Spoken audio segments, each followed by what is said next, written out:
ছেলেবেলা কলকাতা তার স্মৃতি মুখরোচক আর কলকাতা মুখরোচক ভালো খান সুস্থ থাকুন। একটা ফেয়ার ফাইট হওয়া উচিত। এখানে টক্সিকের হল নেওয়াটা বড্ড বেশি অ্যাগ্রেসিভ। টক্সিক এরকম অ্যাগ্রেসিভলি খেলতে চায় যে সবকটা শো আমার চাই, না হলে আমি শো দেব। এটা যদি হয় তখন তো মুশকিল। এই সিনেমাটা আমি চেষ্টা করেছি এমন কিছু একটা তৈরি করার যেটা ফিউশন ফুডের মতো কিন্তু আনন্দ দেবে। যে পরিচালকের সঙ্গে বসে আছি তিনি বেলাইন পথে হেঁটে গিয়েও তিনি মায়া সত্য ভ্রম খুঁজে পেয়েছেন। তারপরে দাঁড়িয়ে এখন যে সময় আছি সেখানে কোনটা মায়া কোনটা সত্য আর কোনটা ভ্রম বলে মনে হয়েছে সেটাই বরং জানবো শমিকদা তোমার কাছ থেকে। এবং তোর মুখে একটা দারুণ হাসি আছে, কিন্তু সেই হাসিটার মধ্যে একটা খারাপ লাগাও আছে। দর্শকদের যদি বলো যে খারাপ লাগাটার কারণটা কি? খারাপ লাগাটার কারণ হচ্ছে একটা ছবি এসেছে, বাংলা নয় অন্য ভাষার ছবি। সেই ছবিটা আসার ফলে আমাদের হল পেতে একটু বেগ পেতে হচ্ছে। সেই সেটা লড়াই চলছে আর কি একটু। তো সেই লড়াইটার কারণেই একটু দ্বন্দ্বে আছি, একটু ভ্রমে ছিলাম এতদিন মনে হচ্ছে। তো সেই মায়া কাটিয়ে সত্যটাকে মেনে নিয়ে লড়াই করার জন্যই এই পেইনটা দেখা যাচ্ছে, ব্যথাটা দেখা যাচ্ছে।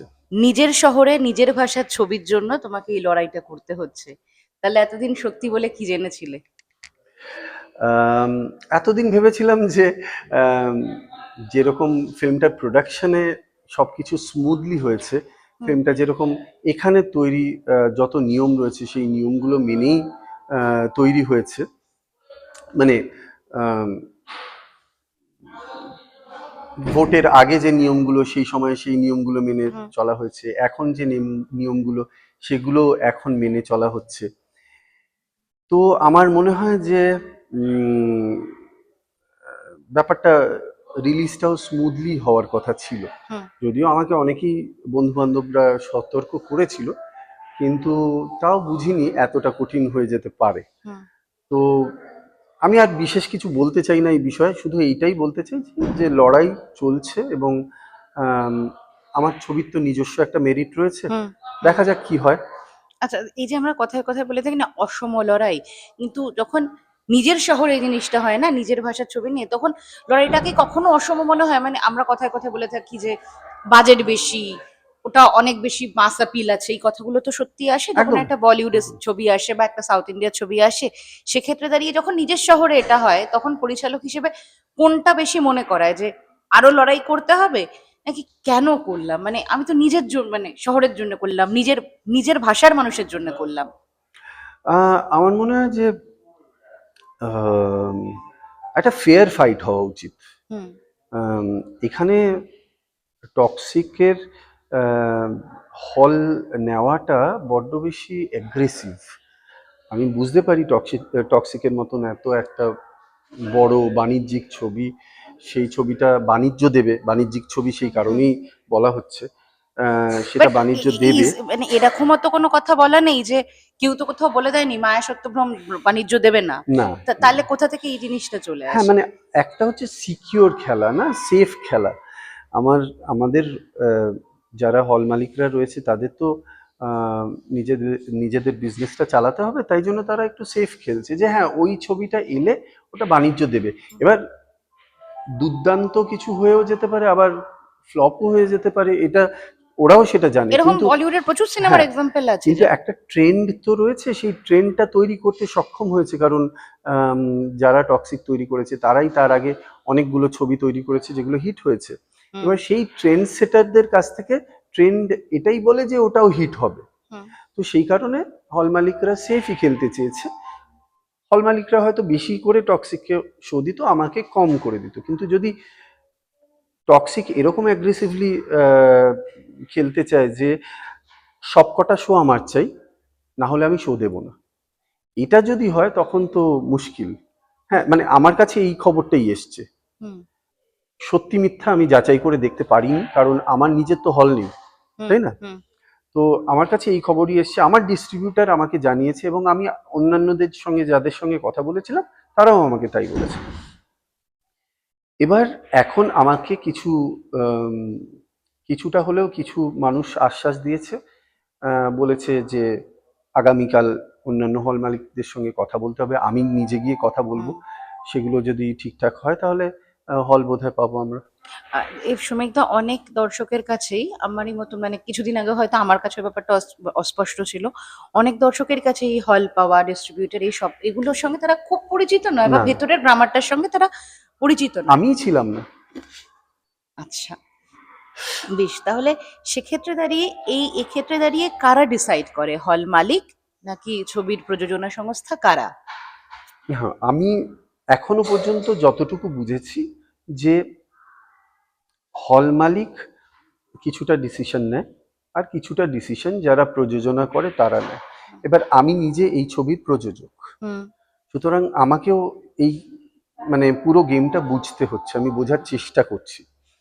এখনো পর্যন্ত ব্লেম দেওয়ার জন্য আমি কোনো সলিড প্রুফ পাইনি যে এই মানুষটাকে ব্লেম দেব বা এই বর্গটাকে ব্লেম দেব, এটা এখনো পাইনি। হুম আমি এখনো বোঝার চেষ্টা করছি।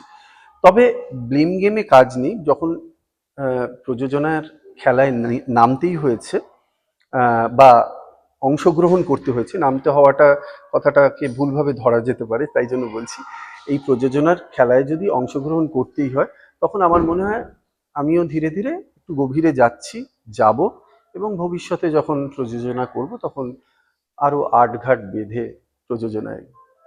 বাংলায় একটা কথা অনেক সময় বলা হয় না, যে যে মানে এক্ষেত্রে হয়তো উদাহরণটা এক্ষেত্রে হয়তো ভুল হতে পারে, কিন্তু যদি আমি অন্যভাবে বলি, যে যদি কাদার ভেতর মাছটাকে বার করতে গেলে হাতটা ময়লা করতে হয়, সেক্ষেত্রে এই সময় দাঁড়িয়ে তুমি যেহেতু কোনো কিছুর মধ্যেই থাকো না, বা তোমার ছবিগুলো কোনোদিনই খুব অ্যাগ্রেসিভ প্রমোশন বলো কোনোটাই করেনি, সেটা যদি বেলাইনের কথা বলি, কারণ সেটা থেকেই তোমার সঙ্গে আমার প্রথম পরিচয়, রাইট, রাইট। সেই হিসেবে যদি ধরি, এটা যেহেতু কখনো করনি, তাহলে এক্ষেত্রে কোন কোনগুলো করতে হবে বলে মনে হচ্ছে? যে আমরা যেমন মানে আরো একটু বড় হয়ে যাচ্ছে প্রশ্নটা, যে আমরা সবাই ধরো কোনো একটা জায়গায় জয়েন করি, ভালোভাবে কাজ করব, স্যালারি ইনক্রিমেন্ট হবে এটা ভেবে, করতে গিয়ে বুঝতে পারি না, না এখানে অনেক কিছু আছে, ঠিক সেরকম কি কি তোমায় বুঝতে না, হচ্ছে? আমার আমি মানে একটা দিকে তো আমাকে মনে রাখতে হবে যে আমি লেখক পরিচালক, হুম এটা ভুলে গেলে চলবে না।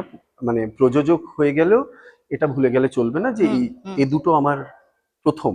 হুম সুতরাং আমি চেষ্টা করব ফিল্মটাকে আরো বেশি মানুষের মানুষের কাছে এনগেজিং মনে হোক, হুম এন্টারটেইনিং মনে হোক, সব রকম। মানে একটা সেরিব্রাল ফিল্মও কিন্তু মানুষের এন্টারটেইনিং মনে হয়, সেটা আমরা বেলাইন দিয়ে বুঝে গেছি। হুম এই ছবিটা দিয়েও সেরকমই কিছু একটা আইডিয়া আমার রয়েছে।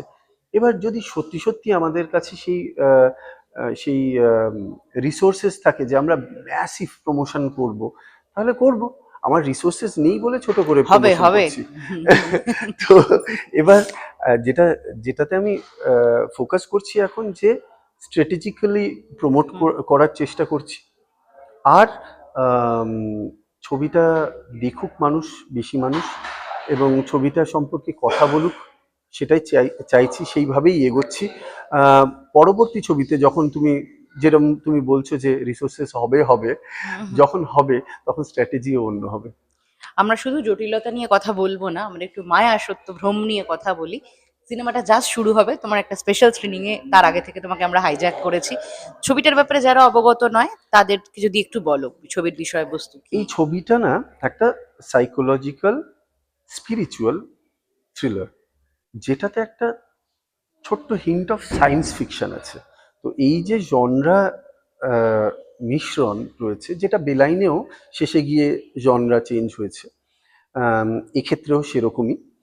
কিন্তু এই যে জনরার মিশ্রণ, সেটাকে আমি আহ, মানে ওই টু লিউর দ্য অডিয়েন্স, মানে তাদের যাতে ভাল লাগে, তারা যাতে একটা নতুন স্বাদ পায়। সিনেমা অনেকটা আহ, খাবারের ডিশের মতো, মানে আমি যদি রেগুলার একই ডিশ খেতে থাকি তাহলে মজা পাবো না। নতুন কিছু আনলে, নতুন কিছু এক্সপিরিয়েন্স করলে হঠাৎ করে সারপ্রাইজড হই। ওই রকমটাই এই সিনেমাটা, আমি চেষ্টা করেছি এমন কিছু একটা তৈরি করার, যেটা ফিউশন ফুডের মতো, কিন্তু আনন্দ দেবে, ট্যান্টালাইজিং। বাহ, সেই আনন্দ আমরা পাবো। তাই দর্শকদের যদি একটু তুমি নিমন্ত্রণ জানিয়ে দাও। সবাইকে বলছি, এই ছবিটা না যেভাবে তৈরি হয়েছে, অধিকাংশ ছবি তৈরি হয় বড় পর্দার জন্য, কিন্তু এই ছবিটাতে যেই এলিমেন্টগুলো আছে সেগুলো ছোট পর্দায়, মোবাইলে, টিভিতে অতটা মজা পাওয়া যাবে না যতটা বড় পর্দায় পাওয়া যাবে। তো আমি বলবো সবাইকে বড় পর্দায় দেখার জন্য। ট্রেলারটা দেখুন সবার আগে, যদি ওটা ভাল লাগে তাহলে সিনেমা হলে চলে যান, যদি সেটা ভাল লাগে তাহলে বন্ধু বান্ধবদের বলুন।